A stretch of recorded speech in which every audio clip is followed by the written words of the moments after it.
There was a time I stood in front of a mirror and couldn't recognize the person staring back at me. Not because I had changed on the outside, but because I had forgotten how to love the person within. We all wear masks. Some of us wear them so long they become skin. We become experts in pretending to be happy, pretending to be strong, pretending that nothing affects us. But deep down, we are craving one thing: acceptance, not from others, from ourselves. You see, self-acceptance is not a destination, it's a journey. A journey that starts when you finally stop running from your pain and decide to sit with it. I know what it feels like to carry shame, to feel like you are too broken, too complicated, too different to ever be enough. But let me tell you this: you are not broken, you are becoming. Every crack in your soul is just space for the light to enter. We live in a world that's constantly telling us who to be, what to fix, what to hide, what to silence. But self-love, it begins the moment you tell the world, no more, I will no longer shrink myself to fit into your expectations. That's not weakness, that's courage. It takes courage to embrace your flaws, to look at your reflection and say, even here, even now, I am enough. It takes courage to forgive yourself for not knowing better, for staying too long, for letting go too late. And most of all, it takes courage to believe that you are worthy of love, even before you achieve anything. We spend our lives waiting for the world to give us permission to feel beautiful, successful, important. But that validation will never satisfy the soul, because true validation comes from within. It's when you say to yourself, I am not perfect, but I am powerful. I have made mistakes, but I am not my mistake. I have been hurt, but I will no longer hurt myself. My dear friend, loving yourself first doesn't mean ignoring others. It means honoring yourself enough to set boundaries, speak your truth, and rise even when your knees are trembling. It means showing up for yourself when no one else does. It means holding your own hand through the storm. You are not here to blend in. You are here to bloom, wildly, unapologetically, in your own time. So if you're struggling with self-acceptance today, start small. Start by being kind to the voice in your head.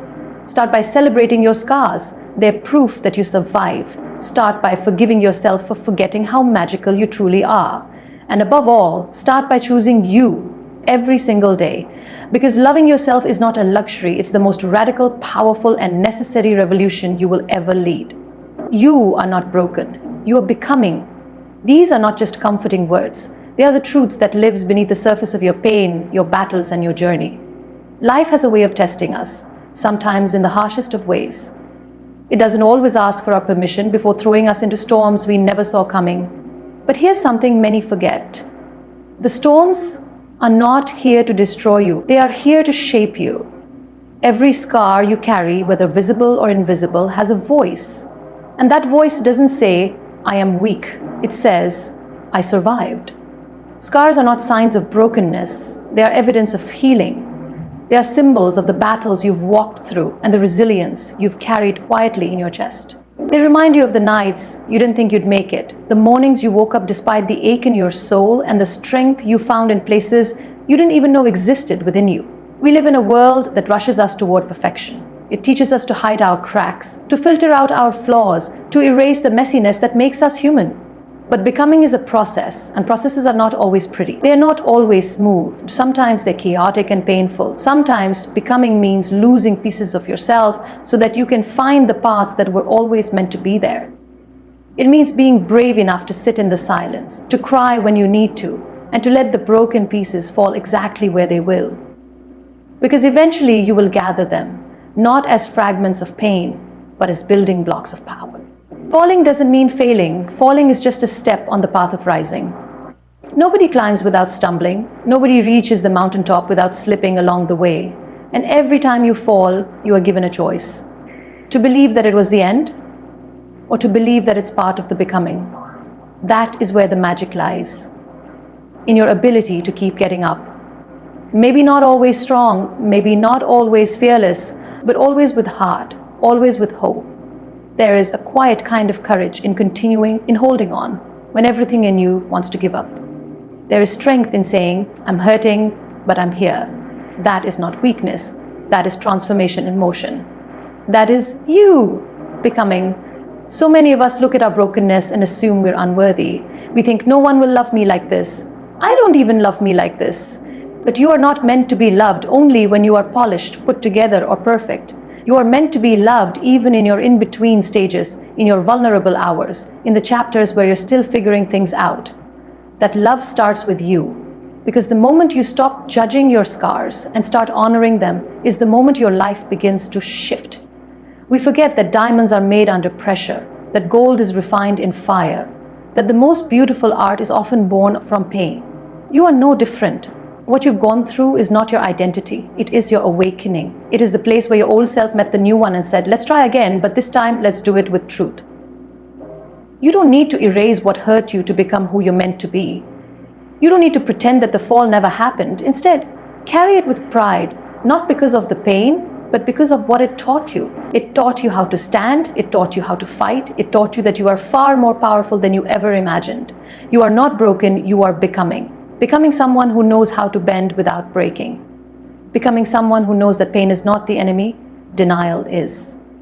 Becoming someone who owns their story without shame.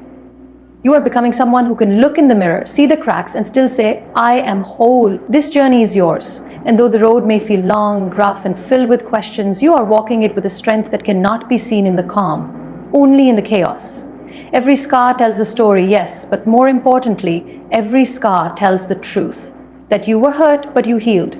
That you were lost, but you kept walking. That you fell, but you rose, and you are still rising. Self-worth is not given, it is discovered. It isn't something handed to you by the world, by applause, by compliments, or by the opinions of people who only see a fraction of who you are. It is something that comes from within, quietly, patiently, and powerfully. It's a flame that lives in your core, and it can only be ignited by one person, you. So many of us spend our lives waiting for someone to notice us, to validate our presence, to tell us we're enough. We chase approval like it's oxygen, thinking that if someone else sees our value, then we must finally be valuable. We shrink ourselves to fit into molds. We silence our voice so we're not too much. And we hustle for worth like it's something we have to earn. But worth is not a reward, it is a truth. One that already lives inside you, even if the noise of the world has made it hard to hear. There is a kind of exhaustion that comes from constantly needing to be seen, constantly needing someone to reflect back to you the parts you refuse to accept in yourself. You tie your worth to relationships, to likes, to job titles, to achievements. And when those things slip away, as they sometimes do, you feel like you're left with nothing.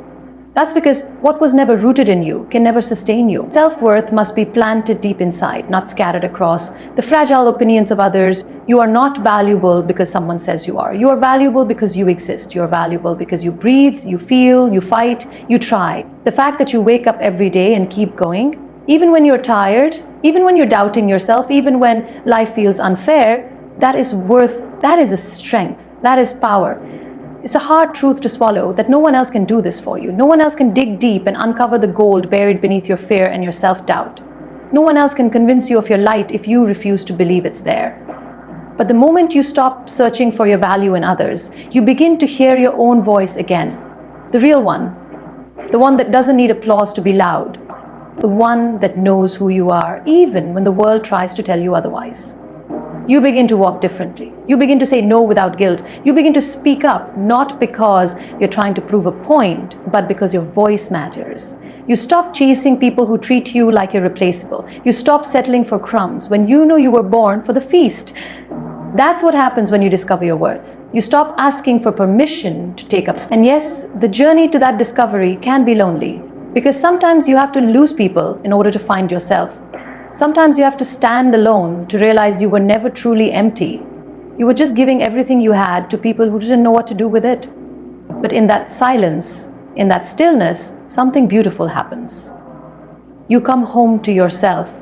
You begin to trust yourself again. You realize that being alone isn't the same as being unworthy. It's an invitation to remember who you are. You are not the mistakes you made. You are not the labels they gave you. You are not the rejection, the abandonment, the comparison, or the noise. You are not someone's second choice. You are not the number in your bank account or the weight on a scale. Your worth is not dependent on your productivity, your popularity, or your performance. You are worthy because you are here, right now, reading this, breathing, existing, becoming. And the beautiful thing is, once you discover that, once you really feel it deep in your bones, no one can take it from you. not failure, not heartbreak, not time, because self-worth isn't fragile. It doesn't shatter when life gets messy. It doesn't disappear when people walk away. It stays. It anchors you. It holds you up when everything else falls apart. So stop searching. Stop begging people to love you in ways you haven't learned to love yourself. Stop giving others the power to define what has always belonged to you. You don't need to become more to be worthy. You just need to remember. You need to rediscover the version of you that existed before the world told you who to be. Self-worth is not found in their eyes, it's in yours. And when you start to see it, really see it, everything around you begins to change. Because the moment you believe you are enough, truly enough, you stop trying to be anything else. And in that space, in that quiet knowing, you discover the most powerful truth of all. You've always been enough. You just had to find your way back to it. Healing begins with honesty. Not the kind of honesty that is easy to speak when everything is going well, but the kind that shakes you to your core, the kind that whispers, even in the silence of your mind, it's time to stop pretending. The truth is, we cannot heal from the things we refuse to face. We cannot grow from the wounds we continue to hide. Healing doesn't ask for perfection, it asks for courage. And courage begins when you look in the mirror and stop running from your own reflection. We all carry parts of ourselves that we tuck away, hoping no one sees. The insecurities, the regrets, the guilt, the shame, the fears that sit quietly beneath the surface. We smile, we perform, we say we're fine, but inside there is a storm we've tried to silence for too long. And every time we push it down, every time we hide our truth beneath a polished mask, we move further from ourselves. That disconnection, that quiet ache that doesn't go away, it's not weakness, it's a signal. It's your soul saying, let me breathe. You can only pretend for so long before it begins to cost you. It costs you peace, it costs you authenticity, it costs you the ability to truly connect, not just with others, but with yourself. And that's the hardest truth to accept. Healing is not about impressing the world, it's about getting real with yourself. You don't heal by skipping over your pain. You heal by acknowledging it, sitting with it, listening to what it's trying to teach you. There is nothing wrong with having a past. There is nothing wrong with being hurt, with being flawed, with having moments of weakness. The problem is never in the wound. The problem is in pretending the wound doesn't exist. Healing begins the moment you stop lying to yourself about how much it hurt, about how deeply it affected you, about how hard you've been trying just to hold it all together. You don't have to share your truth with the world, but you must share it with yourself. You must speak the words you've avoided, admit the feelings you've buried, and look at the parts of yourself you've labeled unworthy. Because the truth, no matter how heavy it feels, will always be lighter than the burden of hiding. Real freedom doesn't come from forgetting what broke you. It comes from understanding it, from embracing the lessons, the growth, the transformation that only pain could have taught you. You are not weak for feeling. You are not broken because you hurt. You are not less because you're still figuring it out. Honesty invites healing by creating space to forgive, to release, to rebuild. Without it, you're just stacking bricks on top of a foundation that's cracked, hoping it won't collapse. But it always does, eventually. Healing through honesty means saying, yes, that happened. Yes, it hurt me. Yes, I carried it alone for too long. It means refusing to gaslight yourself out of your own emotions. It means honoring your pain instead of rushing through it. And in that process, something incredible happens. The shame begins to lose its power. The silence begins to lose its grip. Because once you face what you feared, you realize it was never bigger than your capacity to heal from it. The truth doesn't destroy you, hiding from it does. It's not the truth that's unbearable. It's the stories we tell ourselves to avoid it. Stories that say we're not enough, that we're too broken to be loved, that if people really knew us, they'd walk away. But what if the opposite is true? What if the moment you begin to show up, raw, real, unfiltered, is the moment you finally begin to feel free? Freedom doesn't come from being perfect. It comes from being whole. And wholeness requires honesty. You don't need to be fearless to heal. You just need to be willing to be real. Real about your past, real about your mistakes, real about the things you wish you could change, because that's the starting point. Not the end, but the beginning of something deeper, something honest, something healing. You cannot heal what you won't touch. You cannot transform what you won't face. But when you do, when you finally allow the truth to rise to the surface, you'll find that healing isn't about forgetting the pain, it's about making peace with it.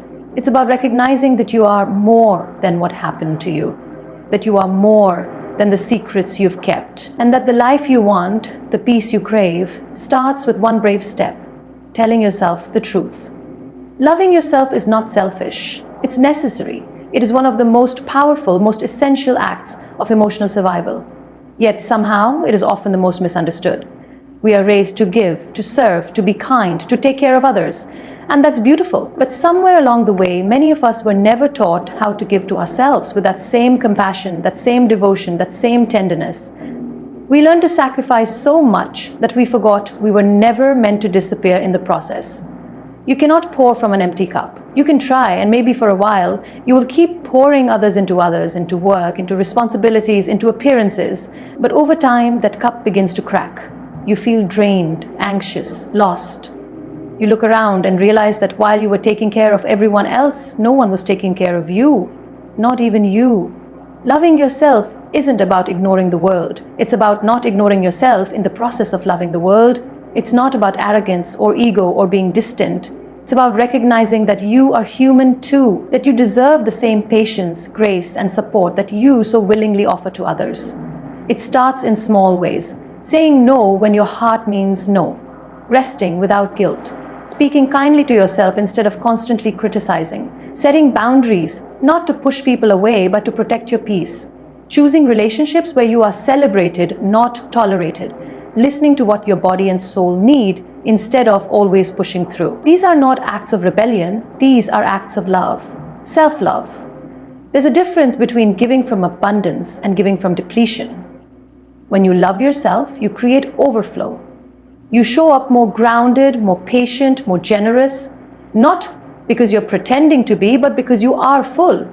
You have honored your needs so you can meet others with authenticity. You found stillness within, so you don't carry resentment or exhaustion or hidden bitterness. Your love becomes a gift, not a sacrifice. People think self-love is a destination, something you achieve when you fix all your flaws. But the truth is, self-love is a practice. It's loving yourself even when you mess up. It's choosing to be gentle when your mind wants to be harsh. It's understanding that you are a work in progress and still worthy of love now, not just in some future version of yourself. We are often our own harshest critics. We replay our mistakes, we compare ourselves to others, we hold ourselves to impossible standards, and we think that being hard on ourselves will somehow push us to become better. But growth doesn't come from shame, it comes from love. From encouraging yourself instead of breaking yourself down, from believing that you can evolve not because you're unworthy now, but because you love yourself enough to grow. It's not selfish to prioritize your mental health. It's not selfish to take a break. It's not selfish to choose peace over proving a point. You owe no one an explanation for choosing yourself. The people who truly love you will understand because they know what it feels like to be drained, to give too much, to forget how to come home to themselves. There will always be demands. People will always want more of you. Life will keep moving. But you have to decide that your well-being matters just as much. You have to be the one who says, I am not just here to survive, I'm here to live fully and freely. You don't become a better mother, friend, partner, or leader by neglecting yourself. You become better by being whole. By showing up not as a worn-out version of yourself, but as someone who is present, energized, and at peace. Loving yourself is how you get there. And it's not just about feeling good, it's about recognizing your worth, about refusing to settle for less than you deserve, about making choices that align with your truth, not your fear, about knowing that you are not just here to serve others, you are here to experience joy, to find purpose, to be fulfilled. Loving yourself isn't the end of love. It's the beginning of true love. Because when you know how to hold space for yourself, you know how to hold space for others without losing yourself in them. You know how to love with balance, not desperation, with strength, not sacrifice, with fullness, not emptiness. So let the world call it selfish if it must, let them misunderstand, but never let that stop you from doing the one thing that will truly transform your life, choosing yourself fully, unapologetically, every single day,